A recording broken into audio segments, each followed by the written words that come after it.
Break के बाद एक बार फिर से आप सभी का स्वागत है। गुर्जर आरक्षण संघर्ष समिति के संयोजक कर्नल किरोड़ी सिंह बैंसला का जयपुर के एक निजी अस्पताल में निधन हो गया।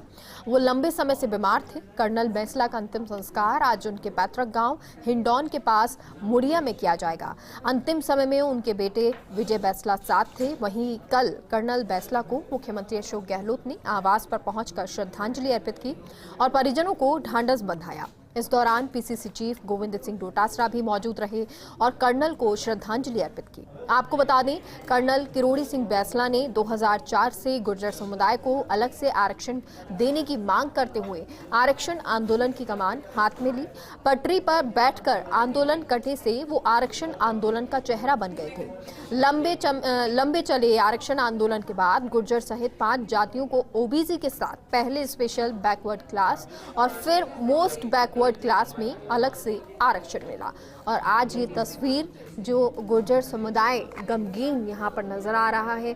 बड़ी संख्या में क्षेत्र के लोग अंत्येष्टि के लिए पहुंचे हैं और इन तस्वीरों से आप समझ सकते हैं कि वो आम लोगों में कितने प्रसिद्ध थे, जो गुर्जर समाज है, समुदाय है, उसमें कितने प्रसिद्ध थे और शायद एक प्रेरणा हर किसी के लिए थे, उस समुदाय के लिए जो वो ये कहता है कि कर्नल साहब ही वो थे जिन्होंने हमारी इस सोती हुई जो समुदाय है, गुर्जर समाज है, उसको जगा दिया, उसको एक नई दिशा दी है। और नई दिशा इस तरह भी कह सकते हैं कि वो चाहते थे कि जो बच्चियां हैं वो पढ़ाई करें, पढ़ें लिखें, आगे बढ़ें, डॉक्टर बने, कलेक्टर बने, इंजीनियर बने।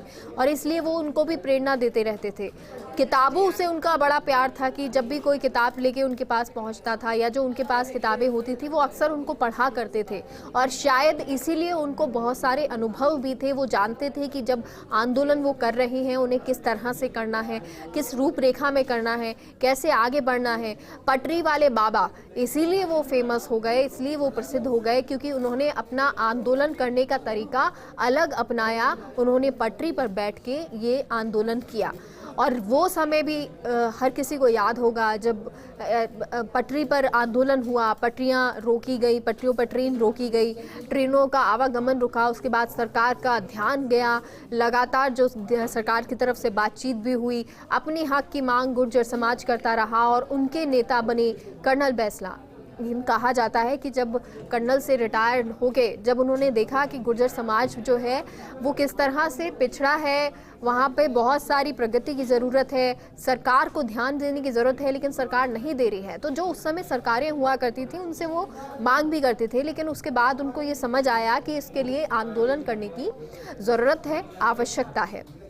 जब ये मीटिंग हुई, बैठकें हुई, तब वो बोले भी, लेकिन उस वक्त किसी को ये नहीं पता था कि ये जो आंदोलन में व्यक्ति बोल रहा है कर्नल बैंसला, वो एक दिन हमारा नेतृत्व करेगा, हमारे लिए प्रेरणा बनेगा।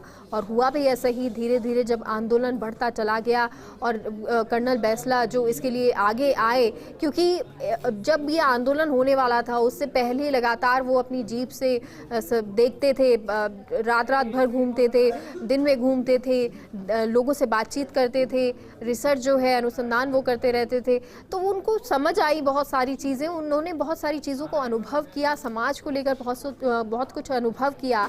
गांव में वो घूमते थे, ढाणियों में घूमते थे और उस दौरान जब उनको बहुत सारे अनुभव हुए तो उनको समझ आया कि अगर समाज को एक दर्जा प्राप्त करवाना है, एक सही स्थिति में लाना है, समाज को आगे बढ़ाना है, तो ज़रूरी है कि सरकार से जो मांगे की जा रही हैं उनको पूरा करवाया जाए, उनको माना जाए। क्योंकि सरकार, शायद उनको लगता था कि उस वक्त बहुत सीरियस उनकी बातों को नहीं लिया जा रहा है, उनके समाज की बातों को नहीं लिया जा रहा है।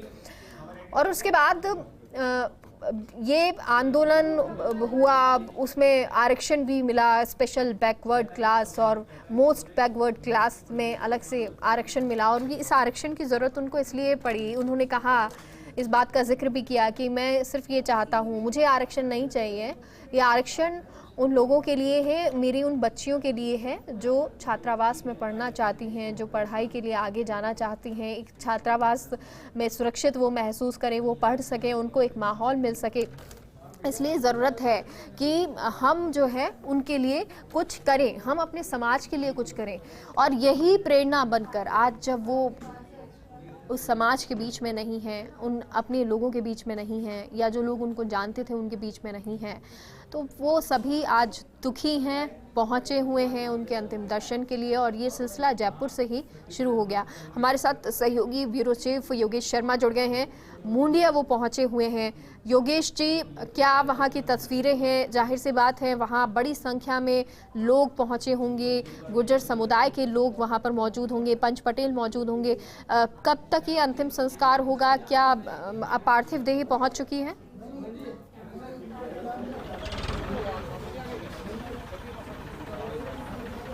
देखिए, पार्थिव देह इस वक्त सलेमपुर से आगे पहुंची है और थोड़ी देर बाद तकरीबन 1 से 1.5 घंटे के बीच में पार्थिव देह उनके पैतृक गांव मुंडिया पहुंचेगी। लेकिन यहाँ तमाम जो तैयारियां हैं मुंडिया में, जो अंत्येष्टि स्थल है वहाँ पर अंतिम संस्कार की तैयारियाँ वो अंतिम दौर में है। आप देख सकते हैं तस्वीरों के ज़रिए किस तरह से यहाँ पर पूरा मोक्षधाम बनाया गया है और दूर दराज से, यूँ कह सकते हैं कि ना केवल राजस्थान से बल्कि दुनिया भर से, देश भर से लोग यहाँ पर पहुँचे हैं। हज़ारों की तादाद में यहाँ पर लोग सुबह से ही आने लग गए थे और ये कहा जा सकता है कि अपने प्रिय नेता को, सामाजिक नेता को आप उधर चलो, आप अंतिम विदाई देने का जो तैयारी है वो यहाँ पर देखी जा सकती। तो अभी हम प्रमुख लोगों की बात करें तो दिल्ली विधानसभा में नेता प्रतिपक्ष रामवीर सिंह विदुड़ी, जो कि चर्चित गुर्जर नेता है, वो भी पहुंच चुके हैं अंत्येष्टि स्थल पर। मान सिंह गुर्जर, जो कि गंगापुर से विधायक रहे हैं, वो पहुंचे हुए हैं। जवाहर सिंह बेडम, जो डांग विकास बोर्ड के अध्यक्ष थे, वो यहाँ पहुँचे। पूर्व मंत्री रामस्वरूप मीणा यहाँ पहुँचे हुए हैं। पूर्व विधायक बत्तीलाल मीणा यहाँ पहुँचे हुए हैं और पूर्व विधायक हिंडौन राजकुमारी जाटव यहाँ पर मौजूद हैं। कई और नेताओं का लगातार आना इस वक्त जारी है। कुछ ही देर में मंत्री अशोक चांदना पहुंचने वाले हैं, तो जानकारी हमारे पास है। और इसके साथ ही और भी कई वीआईपी यहाँ पर नज़र आ रहे हैं और देख सकते हैं तैयारियों के लिए नज़रिए से भी आप देख सकते हैं। और